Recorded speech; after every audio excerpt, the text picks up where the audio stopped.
Calendar में एक और साल बदल चुका है, पर क्या हमारी जिंदगी बदल रही है? क्या हमें वह सब मिल रहा है जो हम पाना चाहते हैं? शायद नहीं। जानते हैं क्यों? क्योंकि आपको जिंदगी में वो कभी नहीं मिलता जो आप चाहते हैं, बल्कि वो मिलता है जिसके आप योग्य हैं। क्योंकि सिर्फ चाहने से कुछ नहीं मिलता। कुछ लोग चाहते हैं वो अमीर बन जाए, कुछ लोग चाहते हैं उनके पास लंबी गाड़ी हो, महल जैसा घर हो, और इसके लिए नए साल की शुरुआत पर पूरे जोश में रहते हैं। लेकिन कुछ ही दिनों में सारा जोश ठंडा हो जाता है। इसीलिए इस साल कुछ अलग करने की जरूरत है। चलिए साल की शुरुआत में खुद पर थोड़ा रहम करते हैं और 2024 में चाहतों से ध्यान हटाकर योग्यता पर लगाते हैं। इस साल कोई भी संकल्प नहीं लेना है, क्योंकि जनवरी में लिए गए संकल्प फरवरी तक कहां खो जाते हैं पता नहीं चलता। तो आज से डायलॉग बाजी बिल्कुल बंद करते हैं और इस साल का सबसे बड़ा संकल्प यह है कि कोई संकल्प नहीं लेना है। आज ये बिल्कुल भी मायने नहीं रखता कि इस टाइम आप सफल है या असफल। ज्यादा मायने ये रखता है कि आपकी अभी की आदतें आपको सक्सेस की ओर ले जा रही है या फेलियर की, और आपकी आदतें ही सफलता और असफलता तय करती है। और आज एक बात गांठ बांध लें कि आपको करंट रिजल्ट से ज्यादा करंट डायरेक्शन के बारे में सोचना चाहिए। रिजल्ट अभी क्या आ रहे हैं वो इंपॉर्टेंट नहीं, इस वक्त आपकी डायरेक्शन क्या है वो ज्यादा इंपॉर्टेंट है। एग्जाम्पल के लिए, अगर आज आपके पास पैसे है लेकिन आप अपनी कमाई से ज्यादा उड़ा देते हैं, तो आपकी डायरेक्शन गलत है। इसको सही करने की जरूरत है। जैसा कि आप जानते हैं कि अभी अंकित बयानपुरिया ने 75 हार्ड चैलेंज लिया था कि मैं 75 दिन एक ही स्केड्यूल फॉलो करूंगा, और देखिए सिर्फ 75 दिन एक ही काम लगातार करने से वो कहां पहुंच गया कि प्रधानमंत्री भी उससे मिलने चले गए। आज सारा देश जान गया कि अंकित बयानपुरिया कौन है। जरा सोचिए, उसने ऐसा क्या किया? ऐसा कौन सा रॉकेट साइंस था जो कोई और नहीं कर सकता था? कर तो बहुत सकते थे, पर किया उसने। इसको बोलते हैं constant efforts in one direction. और जैसा कि हमने बात करी है आदतों के बारे में, तो लंबे समय तक अडॉप्ट की गई आदतें कमाल का इफेक्ट डालती है, चाहे वह आदतें अच्छी हो या बुरी। आपकी आदत ऐसी होती है जैसे अगर आप जाकर किसी पत्थर तोड़ने वाले को देखो कि जब वो पत्थर पर हथौड़ा चलाता है, उसके 100 अटेम्प्ट्स के बाद भी वो पत्थर नहीं टूटता, कोई दरार तक नजर नहीं आती। लेकिन उसके बाद चोट लगते ही पत्थर के 2 टुकड़े हो जाते हैं। पत्थर उस आखिरी चोट से नहीं टूटता, बल्कि उन सब चोटों से टूटा था जो पहले की गई थी।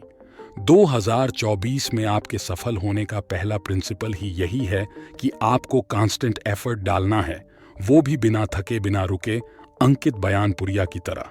दूसरी बात जो आपको इस साल ध्यान रखनी है वह यह है कि आपको टेम्परेरी प्रॉब्लम्स पर ध्यान नहीं देना है, क्योंकि जब आप सिर्फ रिजल्ट के लेवल पर प्रॉब्लम को सॉल्व करते हैं तो प्रॉब्लम सिर्फ थोड़े समय के लिए ही सॉल्व होती है।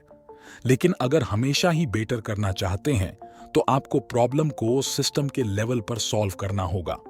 याद रखिए कि गोल्स इंपॉर्टेंट नहीं होते, सिस्टम इंपॉर्टेंट होते हैं, क्योंकि अगर गोल इंपॉर्टेंट हुए तो गोल पूरा करने के बाद आप फिर से आलसी हो जाएंगे। लेकिन अगर आप सिस्टम फॉलो करने लग गए तो कितने भी गोल्स अचीव हो जाए, आप सिस्टम कभी नहीं छोड़ते। इसीलिए आज से अपने गोल के बारे में भूल जाए, इसके बजाय सिर्फ अपने सिस्टम पर ध्यान दें। अब तीसरी बेहद इंपॉर्टेंट चीज जो आपको 2024 में ठीक करनी है वो है काम को टालने की आदत कि कल कर लेंगे। सबसे बड़ा रोग जो इंसानों को पूरी तरह से खत्म कर रहा है वो यही है। शॉर्ट रन में कामों को टालते रहने से हो सकता है आपको कोई बड़ी परेशानी न दिखाई दे, लेकिन लॉन्ग रन में आपको इसकी बड़ी भारी कीमत चुकानी पड़ सकती है। सफल और असफल लोगों में यही बड़ा फर्क होता है। जो काम करना होता है दोनों ही कर लेते हैं, बस सफल लोग उस काम को तब करते हैं जब करना होता है, और असफल लोग तब करते हैं जब पानी सर से गुजर जाता है। ये जो आज का काम है उसे आज ही कर दो, उस काम को कल पर मत टालो। चौथी चीज जो इस साल में आपको करनी ही करनी है कि आपको अपनी पसंद और नापसंद से ऊपर उठना होगा। इस बात को जीवन के अंत तक याद रखें कि सफलता हमेशा उन्हीं चीजों को करने से मिलेगी जिन्हें करना आपको अच्छा नहीं लगता, क्योंकि यह बात समझने वाली है कि इंसान आदतन आलसी होता है, उसके नेचर में ही मस्ती है। उससे मस्ती में मजा आता है। हम सभी 3 घंटे की फिल्म आसानी से देख लेते हैं, लेकिन 10 मिनट की किताब पढ़ने को बोलो, नींद आने लगेगी। इसीलिए ज्यादातर लोग इसलिए सफल नहीं हो पा रहे हैं क्योंकि वह सारा दिन वही कर रहे हैं जिसमें आराम है, मजा है, आनंद है। और यही कारण है कि आपको अपनी पसंद और नापसंद से ऊपर उठना होगा ताकि आप वो सब पा सकें जो आपके ख्वाहिश है। जब तक आप अपने लिए कठोर नहीं हो सकते, जिंदगी आपके लिए आसान नहीं होगी। बड़ी सिंपल सी बात है कि यदि मुझे किसी ऐसी जगह जाना है ना जहां मैं पहले कभी नहीं गया, तो मुझे ऐसा रास्ता चुनना ही होगा जिस पर मैं पहले कभी कदम नहीं रख सका। अगर मुझे कुछ ऐसा हासिल करना है जो आज तक नहीं किया, तो ऐसे काम करने होंगे जो आज तक नहीं किए। अगली इंपॉर्टेंट बात जो आपको साल की शुरुआत में बताना चाहता हूं, वो ये कि इस पूरे साल मन को साफ रखें, सिर्फ अच्छा सोचें। अगर आप अपने मन को बदल सके तो आपका जीवन पूरी तरह से बदल सकता है। जो आप सोचते हैं असल में आप वही बन रहे हैं। एग्जाम्पल देता हूं, आप शॉपिंग मॉल में गए और मन में सोच रहे हैं कि पार्किंग की कोई जगह नहीं मिलेगी, और सच में ऐसा होता है कि आपको पार्किंग की कोई जगह नहीं मिलती क्योंकि हमारा सारा ध्यान, सारा फोकस भरी हुई पार्किंग में लगा रहता है, और जहां पर जगह होती है वहां पर नजर जाती ही नहीं। और जो घर से यह सोचकर आया होता है कि जगह मिल जाएगी, उसे सच में जगह मिल भी जाती है।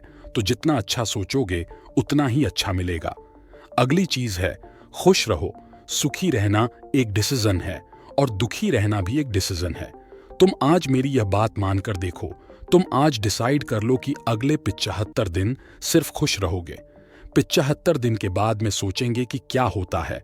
कारण मत ढूंढिए खुश होने का, केवल डिसाइड करिए कि अगले 75 दिन खुश रहूंगा। कुछ भी हो जाए, हम अपने सुख, अपनी खुशी को नहीं छोड़ देंगे। अगर एक बार ये पता चल जाए ना कि बिना किसी बात के भी खुश रहा जा सकता है, उसके लिए किसी रीजन की जरूरत ही नहीं है, तब आपकी जिंदगी की बदलना शुरू हो जाएगी। और आखिरी चीज है कि दूसरे की बातें सुनना बंद कर दो। कोई तुम्हारे बारे में क्या कह रहा है इससे फर्क नहीं पड़ता। फर्क जब पड़ता है जब आप उनकी बातों को अपने जहन में उतार लेते हैं। इसीलिए दूसरों की बातें सुनना बंद करो और केवल अपने अंदर की आवाज को सुनो। तो दोस्तों, ये 7 चीजें 2024 के लिए आपको बता रहा हूं, और मैं उम्मीद करता हूं कि आज आप ये खुद से वादा करना कि इन 7 बातों पर अगले 75 दिन अमल जरूर करेंगे। अगर इनमें से कोई भी एक बात आपकी जिंदगी में काम आ जाए, आपकी जिंदगी को थोड़ी बेहतर बना सकें, तो मेरा यह वीडियो बनाने का मकसद पूरा हो जाएगा। ये साल आपकी जिंदगी का सबसे बेहतरीन, सबसे बढ़िया साल साबित हो, यही प्रभु से प्रार्थना करता हूं। तो अगर आपको आज का ये वीडियो पसंद आया हो तो चैनल को सब्सक्राइब कर दीजिए, शेयर कर दीजिए। बहुत बहुत धन्यवाद।